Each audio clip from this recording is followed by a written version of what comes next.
Hello dear learners, welcome to day 14 of our revision series. So day 14 में हम करेंगे अपना chapter number 14 that is probability. So ये हमारी एनसीईआरटी का हमारे कोर्स का लास्ट चैप्टर है प्रोबेबिलिटी। तो इस वीडियो में हम जल्दी से जल्दी पूरे प्रोबेबिलिटी चैप्टर को रिवाइज करेंगे, देखेंगे इस चैप्टर में हमारे पास क्या क्या टॉपिक्स हैं, क्या क्या हमें पढ़ना है। सो बिफोर दैट, अगर आपने प्रीवियस लेक्चर्स को नहीं देखा या प्रीवियस चैप्टर्स में जहाँ पे मैंने क्विक रिविजन्स करवाई है सभी चैप्टर्स की, अगर आपने वो नहीं देखी तो प्लेलिस्ट का लिंक आपको डिस्क्रिप्शन बॉक्स पे और आई बटन पे मिल जाएगा। तो सारे चैप्टर्स को मैंने बहुत जल्दी जल्दी क्विक रिविजन करवाई है। तो अगर आपको कोई भी चैप्टर प्रिपेयर करना है, जल्दी से पूरा चैप्टर को रिवाइज कर रहे हैं, तो आप वहाँ पे जाकर देख सकते हैं। सो स्टार्ट करते हैं हम अपना चैप्टर प्रोबेबिलिटी, देखते हैं इस चैप्टर में क्या कुछ है। सबसे पहले तो हमारा जो चैप्टर का नाम है प्रोबेबिलिटी, इसका क्या मतलब होता है। प्रोबेबिलिटी हमने क्लास 9th में भी पढ़ा है और अब ये क्लास 10th में भी वापस है। तो प्रोबेबिलिटी क्या होती है वो तो हमें पता है। प्रोबेबिलिटी मतलब किसी भी चीज के होने के चांसेस या सर्टेनिटी या अनसर्टेनिटी कितनी है। प्रोबेबिलिटी क्या है, मैथ्स की हमारी एक ब्रांच है जो मेजर करवाती है कि हमारे किसी भी इवेंट होने की, किसी भी एक्सपेरिमेंट या किसी भी चीज के होने की कितनी डिग्री है।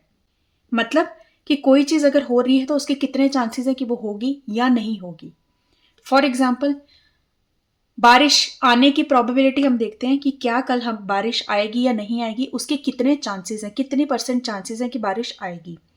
सो कभी हमें लगता है कि 100% चांसेस है बारिश तो आएगी आएगी, तो मतलब हमारे पास वहां पे बिल्कुल सर्टेनिटी है।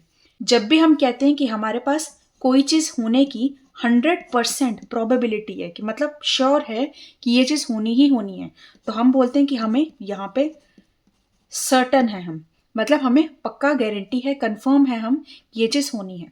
वहीं अगर हम बोलते हैं हम कि 100% श्योर है कि ये चीज तो नहीं होनी है, तो इसका मतलब वो भी ये बता रहा है कि हमें 100% गारंटी है कि ये चीज तो नहीं होगी। मतलब जहां पे हम बिल्कुल 100% बोलते हैं उसका मतलब हम श्योर है, सर्टन या फिर श्योर। और कहीं कुछ एग्जाम्पल्स ऐसी होती है जहां पे हम बोलते हैं कि हमें बिल्कुल 0.5% श्योर है, मतलब 0.5% चांसेस हैं कि ये चीज हमारे पास अकर होगी। तो इसका मतलब अगर हमारे पास 0.5% चांस है तो इसका मतलब कि यहाँ पे अनसर्टिनिटी बहुत ज्यादा है, कि हमें गारंटी नहीं है, हमें पक्का नहीं पता कि ये चीज होगी या नहीं होगी, बहुत कम चांसेस ऐसे हैं कि ये चीज होगी। तो ये मतलब होता है। अब अगर हम सिंपल बात करें कि प्रोबेबिलिटी जिसको हम बोलते हैं कि हमारे पास चांसेस की डिग्री क्या है, वो हमारे पास रहती है 0 से लेके 1 तक। या तो कोई चीज बिल्कुल नहीं होगी या होगी।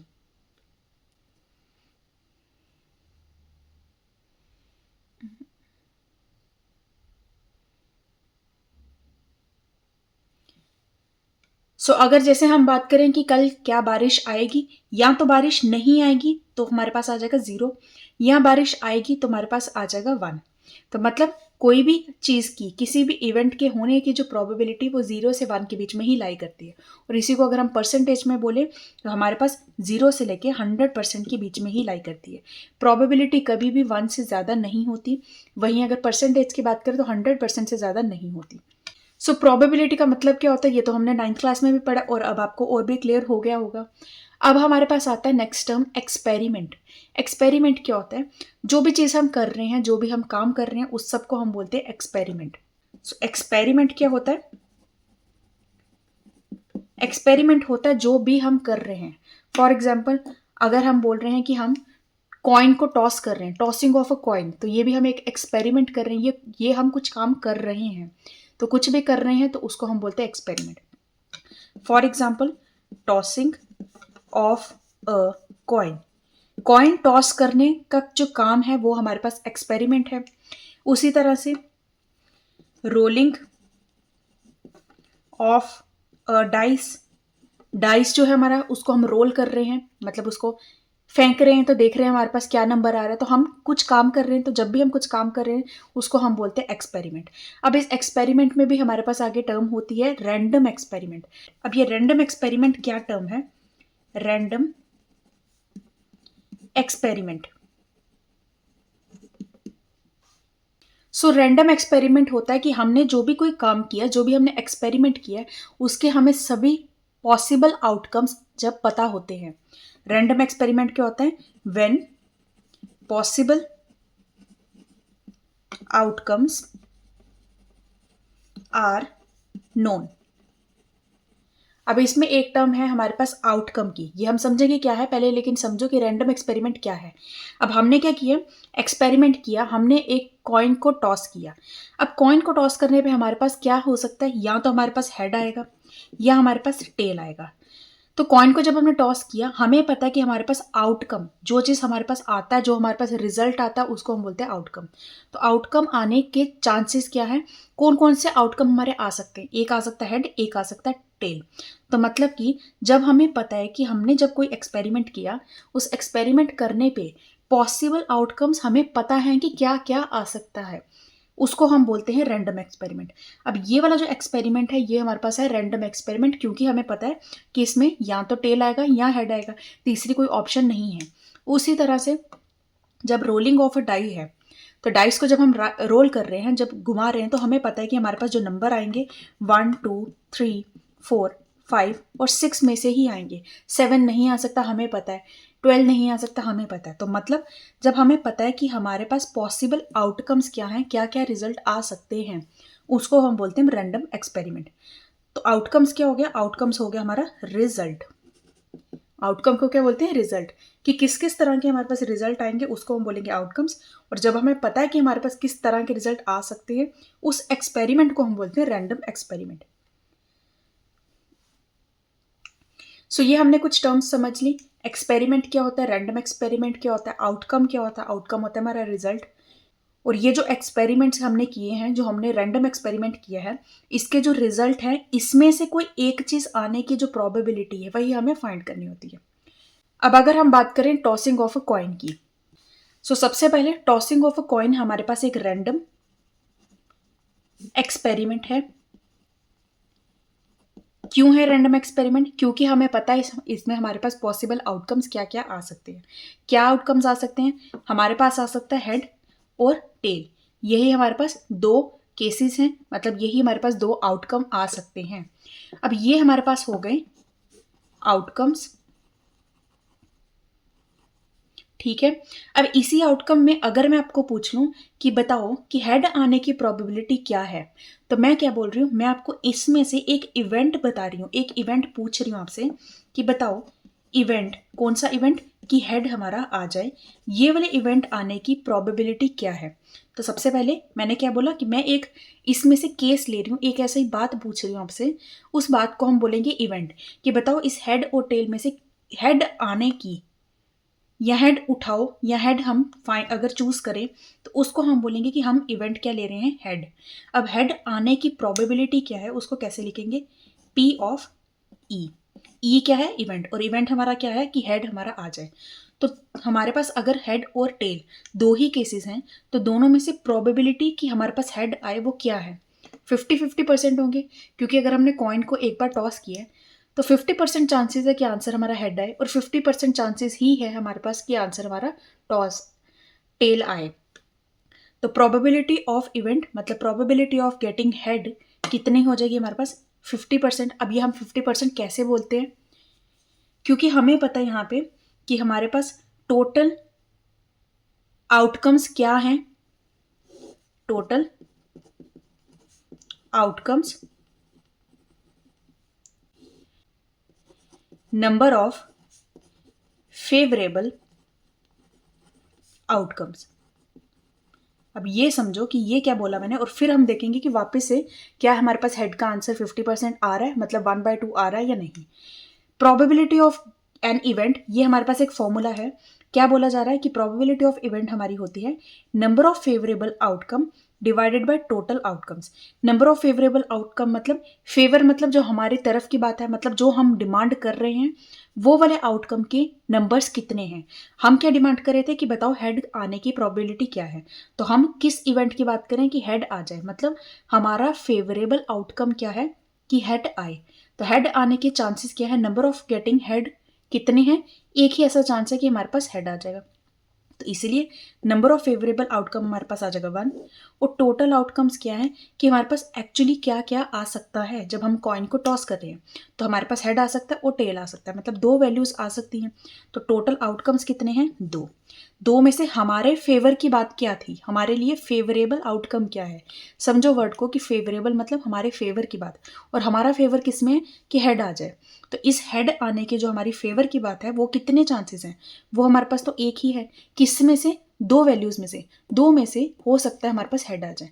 तो दो में से, टोटल में से हमने हेड की क्या चांसेस ली? 1। तो आंसर हमारा आ गया 1/2। इसलिए इस 1/2 को हम क्या बोलेंगे? 50%। तो अगर आपको परसेंटेज में पूछा है तो 50%, अगर आपको प्रोबेबिलिटी ऐसे पूछी है तो 1/2। सिमिलरली अब अगर मैं बोलूँ कि मेरे पास, मैं बोल रही हूँ कि मुझे बताओ हेड की जगह टेल आने का प्रोबेबिलिटी क्या है, तो मैं किस इवेंट की डिमांड कर रही हूँ? टेल की। तो मतलब कि मैं बोल रही हूँ कि मेरे लिए फेवरेबल आउटकम क्या है अब? टेल। तो टेल आने के चांसेस भी कितने हैं? 1। कितने में से? टोटल आउटकम्स कितने हैं? 2।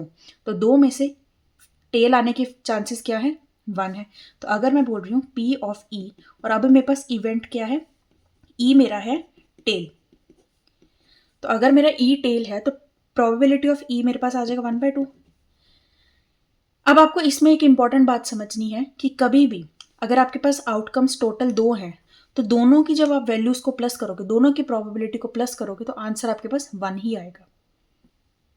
सो ये मैंने आपको कॉइन के केस में, कॉइन का एग्जाम्पल लेकर बता दिया कि हमारे पास प्रोबेबिलिटी का एक्चुअली फॉर्मूला क्या होता है। प्रोबेबिलिटी का फॉर्मूला क्या होता है? Number of favourable outcomes divided by total outcomes, कि हमारे फेवर की बात कितनी है डिवाइडेड बाय टोटल कितने आउटकम्स आ सकते हैं, कितने रिजल्ट आ सकते हैं। ये हो गया हमारे पास प्रोबेबिलिटी। अब ये तो हमने बात की थी कि जब हमारे पास कॉइन एक ही है। व्हाट इफ हमारे पास कॉइन दो हैं और हम दोनों को एक साथ साइमल्टेनियसली टॉस कर रहे हैं, और फिर देखेंगे कि क्या क्या हमारे पास वैल्यूज आ सकती हैं। सो अब हम बात कर रहे हैं two coins flipped at a time. एक साथ हमने दो कॉइन्स को जब फ्लिप किया, तो दो कॉइन्स को जब फ्लिप किया तो हमारे पास क्या क्या आंसर आ सकते हैं। अब ये जो क्या क्या आंसर आ सकते हैं इसको हम बोलते हैं सैम्पल स्पेस। 11th क्लास में आप पढ़ोगे कि इनको हम सैम्पल स्पेस की तरह लिख सकते हैं, जिसको हम अब क्या बोल रहे हैं 10th क्लास में? टोटल आउटकम्स, कि कितने आउटकम्स, कितने चांसेस, क्या क्या वैल्यूज आ सकती हैं। अब क्या क्या आ सकता है? दो कॉइन्स हमने एक साथ फ्लिप किया है, ऐसा हो सकता है कि पहले कॉइन में हमारे पास हेड आ जाए, दूसरे कॉइन में भी हमारे पास हेड आ जाए, ये एक वैल्यू हो सकती है। ऐसा भी हो सकता है कि पहले कॉइन में हेड आ जाए लेकिन दूसरे कॉइन में टेल आ जाए। अब ऐसा भी हो सकता है कि पहले कॉइन में हमारे पास टेल आ जाए, दूसरे कॉइन में हेड आ जाए। और ऐसा भी हो सकता है कि पहले कॉइन में भी टेल आ जाए, दूसरे कॉइन में भी टेल आ जाए। तो इसका मतलब टोटल हमारे पास ये 4 आउटकम्स हैं, ये 4 पॉसिबिलिटीज है कि ये हमारे पास केसेस बन सकते हैं, ये कॉम्बिनेशन बन सकते हैं। ये कॉम्बिनेशन की फॉर्म में है ना, दो दो का कॉम्बिनेशन है, तो ये बन सकते हैं। अब अगर मैं आपको पूछती हूँ कि बताओ probability of getting a tail, एक टेल आने की प्रोबेबिलिटी क्या है? सो एक टेल आने की प्रोबेबिलिटी क्या है, उसके लिए हम देखेंगे कि कौन से ऐसे केसेस हैं जिसमें कि हमारे पास एक ही टेल है। मतलब नंबर ऑफ फेवरेबल आउटकम्स, हमारे फेवर की बात कहाँ पे हो रही है? हमारे फेवर की बात यहाँ और यहाँ हो रही है। मतलब टेल आने के चांसेस, एक टेल आने के चांसेस कहाँ पे दिख रहे हैं? या एक तो इस केस में और एक इस केस में।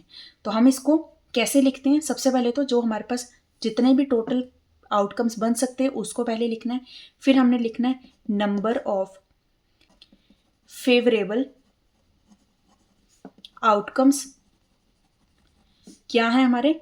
हमें एक टेल चाहिए था तो कौन कौन से बन रहे हैं? ये हेड टेल और टेल हेड, ये हमारे पास आ गए फेवरेबल आउटकम्स। अब probability of getting a tail मतलब नंबर ऑफ फेवरेबल आउटकम्स कितने हैं? 1 to 2। कितने में से? टोटल कितने टोटल कितने आउटकम्स हैं? 1 2 3 4। तो 4 में से दो ही केस हैं जिसमें हमारे पास टेल एक आएगा, दैट इज 1/2 आ गया आंसर। उसी तरह से अगर मैं आपको पूछूं कि probability of getting at least 1 tail, at least 1 tail मतलब कम से कम एक टेल तो आए, एक से ज्यादा भी आ सकता है लेकिन कम से कम एक तो होना चाहिए। अब इसकी वैल्यू हमारे पास क्या होगी? अगर हम बात करें हमारे फेवर की बात क्या की जा रही है कि कम से कम एक टेल आए, इसमें से कौन से ऐसे हैं जिसमें कम से कम एक टेल तो है?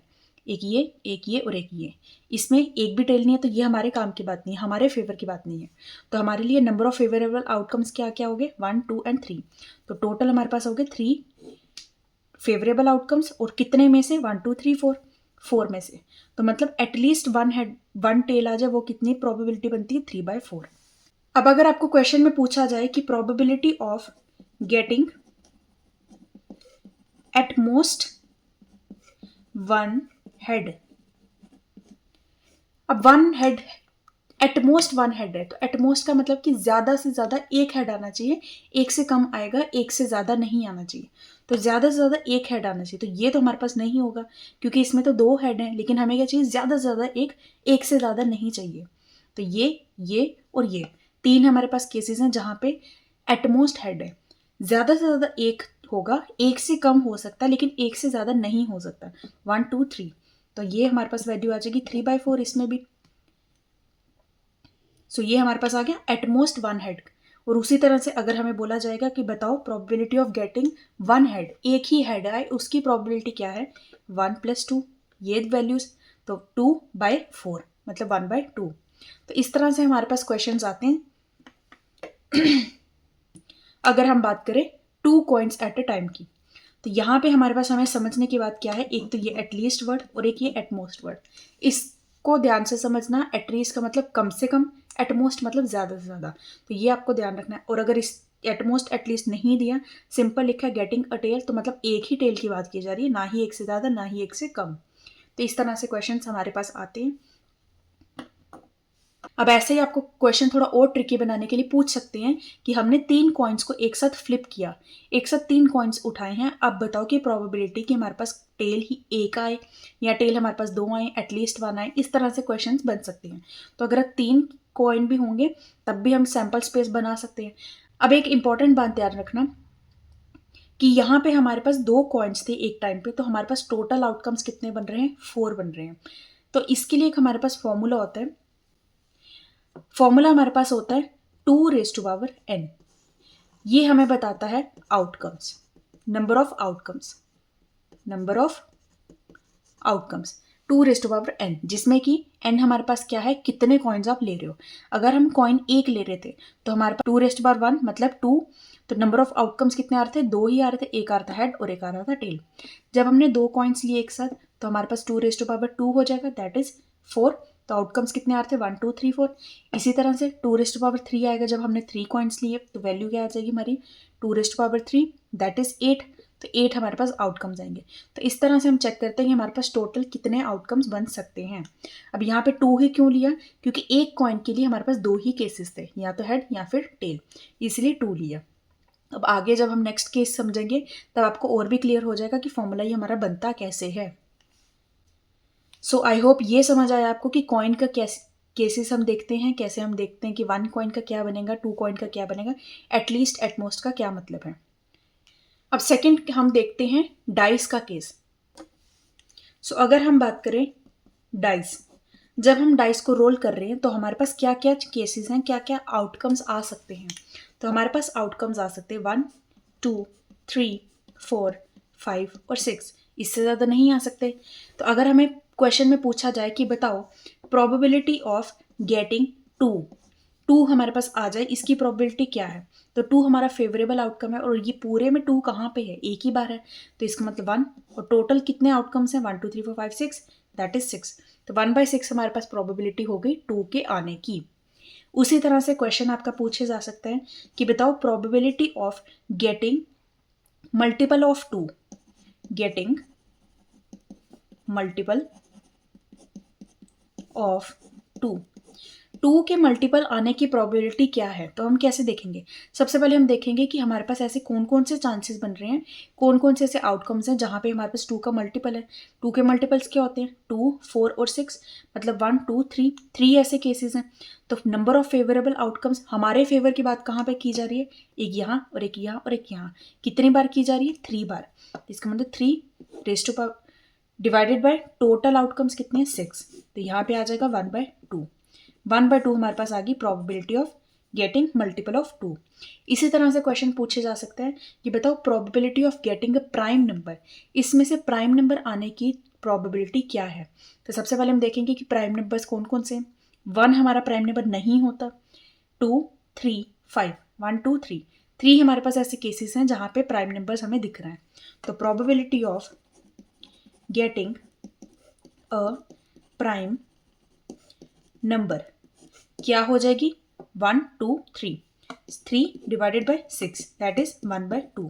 तो इस तरह से हमारे पास क्वेश्चन आ सकता है डाइस के लिए। अगर एक डाइस की बात की जाएगी तो इस तरह से भी आ सकता है।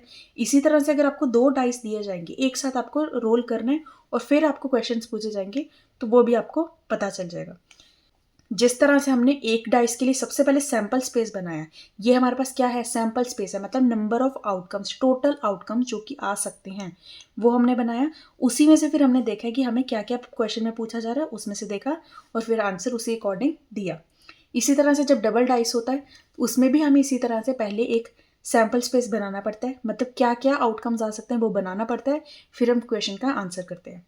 तो देखते हैं एक बार डबल डाइस कैसे दिखता है और इसकी हमारे पास क्या क्या क्वेश्चन बन सकते हैं। सो ये हमारे पास डबल डाइस के सैंपल स्पेस में पहले से लेके के आई हूँ ताकि टाइम आपका वेस्ट ना हो। तो डबल डाइस में क्या है कि एक साथ हमने दोनों डाइस को रोल किया और दोनों डाइस को रोल करने पे क्या क्या आंसर आ सकते हैं। ऐसा हो सकता है कि फर्स्ट डाइस में हमारे पास 1 आए और सेकंड डाइस में भी 1 आ जाए। ऐसा भी हो सकता है कि फर्स्ट डाइस में तो 1 आए लेकिन सेकंड में 2 आ जाए, फर्स्ट में 1 आए सेकंड में 3 आ जाए, फर्स्ट में 1 आए सेकंड में 4 आ जाए, फर्स्ट में 1 आए सेकंड में 5 आए। तो ऐसा हो सकता है। ऐसा भी हो सकता है कि फर्स्ट वाले में हमारे पास 2 आ जाए लेकिन फर्स्ट सेकंड वाले में 1 आ जाए, फर्स्ट वाले में भी 2 आए सेकंड में भी 2 आए, फर्स्ट वाले में 2 आए सेकंड वाले में 3 आए। तो ऐसे कुछ भी हो सकता है। तो इस तरह से हमारे पास सारे केसेस बन सकते हैं। तो ये टोटल कितने हैं, अगर इसको आप काउंट करो तो ये टोटल हमारे पास है 36। तो कितने हमारे पास आउटकम्स आ सकते हैं उसके लिए जिस तरह से हमने कॉइन वाले केस में फॉर्मूला बनाया था 2n, उसी तरह से यहाँ पे भी होता है। यहाँ पे क्योंकि हमने जब एक डाइस की बात की तो हमारे पास कितने आउटकम्स बन रहे थे, 6 आउटकम्स बन रहे थे। और अगर हम 2 डाइस की बात करें तो अब हमारे पास कितने बन रहे हैं, 36 बन रहे हैं। तो इन जनरल हमारे पास फॉर्मूला हो जाता है 6n, जहाँ पे n क्या है, नंबर ऑफ डाइस। 6 ही क्यों लिया, क्योंकि हमारे पास एक डाइस में कितने आंसर बन रहे थे, कितने आउटकम्स बन रहे थे, 6 बन रहे थे। सेम वैसे जब कॉइन की बात की थी तो कितने बन रहे थे, 2 बन रहे थे, इसलिए 2n था। तो ये फॉर्मूला आप खुद भी बना सकते हो आप तो। सो इसलिए 6 2 दैट इज 36 आ गया। तो ये हमारे पास वैल्यू आ गई।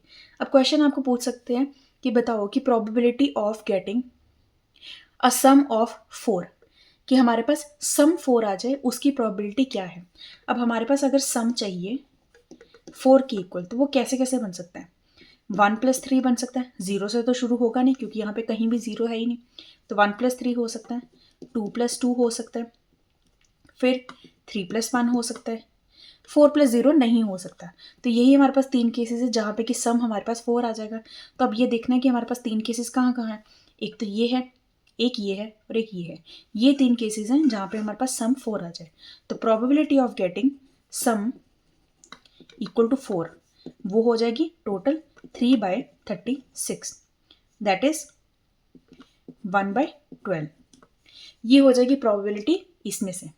इसी तरह से क्वेश्चन ऐसा भी पूछा जा सकता है कि बताओ प्रोबेबिलिटी ऑफ गेटिंग एटलीस्ट 5, एक बार 5 आ जाए उसकी प्रोबेबिलिटी क्या है। तो कम से कम एक बार 5 आ जाए, एक से ज़्यादा बार आ सकता है तो वो हमें पूछा जा रहा है। तो कम से कम एक बार कहाँ आ सकता है, ये यहाँ पे भी है, यहाँ भी है, यहाँ भी, यहाँ भी, यहाँ भी है, यहाँ भी है। ये हो गया कम से कम एक बार।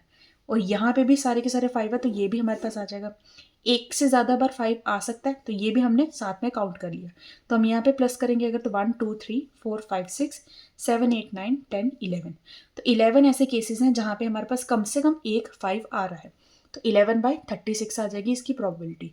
तो इस तरह से हमें क्वेश्चन पूछे जा सकते हैं। क्वेश्चंस इजी होते हैं डाइस के भी, बस आपको एक बार सैम्पल स्पेस अच्छे से बनाना है और क्वेश्चन को अच्छे से समझना है कि क्या पूछा जा रहा है। अब इसी क्वेश्चन में आपको पूछा जा सकता है कि मल्टीपल ऑफ 2 बताओ, कि हमारे पास मल्टीपल ऑफ 2 आ जाए एक बार कहीं पे भी। तो इसमें हमारे पास 2 की सारी वैल्यूज आ जाएंगी, ये भी 2 की वैल्यू आ जाएगी। फिर 4 वाली वैल्यूज भी हम सारी कंसीडर करेंगे और 6 वाली वैल्यू भी कंसीडर करेंगे और उन सबको प्लस करेंगे डिवाइडेड बाय 36। सो ये हमारे पास हो जाता है डबल डाइस के सारे क्वेश्चंस। और फिर थर्ड हमारे पास मेन टॉपिक रहता है प्लेइंग कार्ड्स का। प्लेइंग कार्ड्स के रिलेटेड भी हमारे पास एक इंपॉर्टेंट क्वेश्चंस आते हैं तो ये हमारे पास कुछ केसेस होते हैं जो तो आपको अच्छे से आने ही चाहिए। सो उसके अलावा फिर जो क्वेश्चंस आएंगे वो हम बाद में देखेंगे, जो रैंडम क्वेश्चंस आते हैं। तो अब हमने डाइस भी देख लिया, हमने कॉइन भी देख लिया, अब हम देखेंगे प्लेइंग कार्ड्स का क्या केस है। सो ये रहता है हमारे पास प्लेइंग कार्ड। प्लेइंग कार्ड का जो पूरा पैक होता है उसको हम बोलते हैं डेक। और डेक में टोटल कितने कार्ड्स होते हैं? 52 कार्ड्स होते हैं। अब ये क्या क्या वेराइटी है, ये सारे कुछ आपको अच्छे से पता होना चाहिए। हमारे पास जो कार्ड्स होते हैं वो 2 कलर्स के होते हैं, ब्लैक और रेड। 4 टाइप्स के कार्ड्स होते हैं, स्पेड, क्लब, हार्ट और डायमंड। जिसमें कि स्पेड और क्लब जो होता है वो ब्लैक कलर का होता है, हार्ट और डायमंड आपका रेड कलर का होता है। तो इसलिए मैंने उसी के अकॉर्डिंग कलर में बनाया ताकि आपको अच्छे से याद रह जाए। ना अगर हम बात करें कि स्पेड की, तो स्पेड में हमारे पास जो नंबर्स रहते हैं, जो कार्ड्स रहते हैं वो कैसे होते हैं? ए 2 3 4 5 6 7 8 9 10 और फिर उसके बाद जे के क्यू। अब ए जो है वो हमारा 1 की जगह पर है, ए, फिर उसके बाद 1 के बाद फिर 2 3 4 5 6 7 10 तक करना है पूरा। फिर 11th पोजीशन पे क्या होता है? जे। 12th में होता है क्यू और 13 में होता है किंग। तो एक में आ गए हमारे पास 13। उसी तरह से इसमें भी 13 कार्ड्स हैं, इसमें भी 13 है, इसमें भी 13 है। तो 13 इंटू 4 52। तो टोटल कितने कार्ड्स हो गए? 52। अब जे जो होता है उसको हम बोलते हैं जैक। ध्यान रखना, जे को हम बोलते हैं जैक, क्योंकि क्वेश्चन में जे नहीं लिखा होगा, जैक लिखा होगा। क्यू हमारे पास होता है क्वीन, ये तो हमें पता है। और के हमारा होता है किंग। ए हमारा होता है एस। ये इसके नेम होते हैं, इसके टर्म्स होते हैं, ये याद रखना। तो हमारे पास 13 इसमें भी हैं, क्लब के भी ऐसे ही 13 कार्ड्स होते हैं, ऐसे ही हार्ट के भी होते हैं और ऐसे ही डायमंड के होते हैं। अब इसमें से जो जे क्यू के वाली जो वैल्यूज हैं इनको हम बोलते हैं फेस कार्ड। तो एक टाइप में, मतलब डायमंड के सारे केसेस में, डायमंड के सारे कार्ड्स में 3 कार्ड्स हमारे कौन से हैं? फेस कार्ड हैं। उसी तरह से स्पेड के सारे कार्ड्स में 3 कार्ड्स कौन से हैं? फेस कार्ड हैं। जो बाकी रह जाते हैं उनको हम बोलते हैं नंबर कार्ड्स। ध्यान रखना, जो बाकी रह जाते हैं ये हमारे पास होते हैं नंबर कार्ड्स। तो ये सब हमें पता होना चाहिए। अब अगर आपको इसमें पूछा जाए कि probability of getting red card, पूरे 52 में से रेड कार्ड आ जाए उसकी प्रोबेबिलिटी क्या है? तो सबसे पहले हमें देखना है कि रेड कार्ड होते कितने हैं, क्योंकि मैंने बताया कि हर एक टाइप में 13 कार्ड्स हैं और हमारे पास यहाँ पे 2-2 टाइप्स के एक कलर रहता है, मतलब ब्लैक की भी 2 टाइप्स हैं और फिर रेड की भी 2 टाइप्स हैं। तो इसका मतलब 13 + 13 26। तो अगर आप बोलें कि प्रोबेबिलिटी ऑफ रेड वो कितनी आ जाएगी? 26 डिवाइडेड बाई 52, दैट इज 1/2। वैसे भी पूरे 4 में से 2 अगर रेड के हैं तो 2 ब्लैक के हैं, तो 1/2 तो रहेगा ही। तो ये हो गया हमारे पास प्रोबेबिलिटी ऑफ गेटिंग रेड। उसी तरह से प्रोबेबिलिटी ऑफ गेटिंग ब्लैक भी हमारे पास 1/2 आ जाएगा। अब अगर क्वेश्चन आ जाए कि प्रोबेबिलिटी ऑफ गेटिंग डायमंड, कि इस पूरे 52 में से डायमंड निकल जाए उसकी प्रोबेबिलिटी क्या है? तो टोटल डायमंड कितने हैं? 13। तो 13 डिवाइडेड बाई 52, उस तरह से हम देखेंगे। तो प्रोबेबिलिटी ऑफ डायमंड हमारे पास आ जाएगा 13 डिवाइडेड बाई 52, दैट इज 1/4। अब अगर हमसे पूछा जाए कि probability of getting a face card, पूरे 52 में से फेस कार्ड आ जाए उसकी प्रोबेबिलिटी क्या है? तो अगर हम एक टाइप की बात करें तो एक टाइप में हमारे पास 3 फेस कार्ड है, तो टोटल कितने फेस कार्ड हो गए? 12 फेस कार्ड। तो प्रोबेबिलिटी ऑफ फेस कार्ड हमारे पास हो जाएगा 12 डिवाइडेड बाय टोटल आउटकम्स कितने? 52। तो ये हमारे पास आ जाएगी प्रोबेबिलिटी। तो आपको इसलिए पता होना चाहिए कि फेस कार्ड क्या होता है, क्वेश्चन इस तरह से पूछा जा सकता है। उसी तरह से अगर आपको क्वेश्चन में पूछ जाए कि हमारे पास एस आने की प्रोबेबिलिटी क्या है, तो पूरे कास्ट कार्ड में कितने एस हैं? 4 एस हैं, तो 4/52। इस तरह से क्वेश्चन आ सकते हैं। अब क्वेश्चन आपके पास ऐसा भी हो सकता है कि हमारे पास पूरा डेक है, मतलब 52 कार्ड्स हैं, उसमें से हमने एस वाले कार्ड सारे निकाल दिए। अब बताओ कि probability of getting red jack, red jack आने की प्रोबेबिलिटी क्या है वो हमने बतानी है। तो अगर हमने एस कार्ड सारे निकाल दिए हैं तो मतलब 52 में से हमने 4 कार्ड्स निकाल दिए हैं। अब हमारे पास टोटल आउटकम्स कितने हैं? 48 है। अब 48 में से रेड जैक आने के चांसेस कितने हैं? तो रेड जैक हमारे पास तो 2 हैं, तो इसका मतलब प्रोबेबिलिटी हमारी हो जाएगी red jack when ace removed. अगर जब हमने ए सारे रिमूव कर दिए तो रेड जैक आने की प्रोबेबिलिटी क्या है? क्योंकि रेड जैक हमारे पास 2 ही हैं और कितने में से 48 में से। ये ध्यान रखना, जब कोई चीज़ बोलिए कि हमने रिमूव कर दी है तो टोटल आउटकम में मतलब 52 में से वो चीज़ को माइनस करना है, तभी हमारे पास टोटल आउटकम रहेंगे और उसमें से जो डिमांड की है, जो फेवरेबल आउटकम पूछा जा रहा है, उसको हमने न्यूमिनेटर में रखना है। तो इस तरह से हमारे पास होती है प्रोबेबिलिटी। सो ये हमारे पास आ गए प्लेइंग कार्ड्स के क्वेश्चंस। अब इसके जो प्रीवियस ईयर क्वेश्चंस हैं वो जब हम करेंगे तो और अच्छे से पता चलेगा कि क्वेश्चंस हमारे किस किस तरह के बन सकते हैं, कैसे हमने सॉल्व करना है। सो प्रीवियस ईयर क्वेश्चंस के लिए मैं मोस्ट रिपीटेड पीवाईक्यू सीरीज में अपने ये वीडियो लेकर आऊँगी।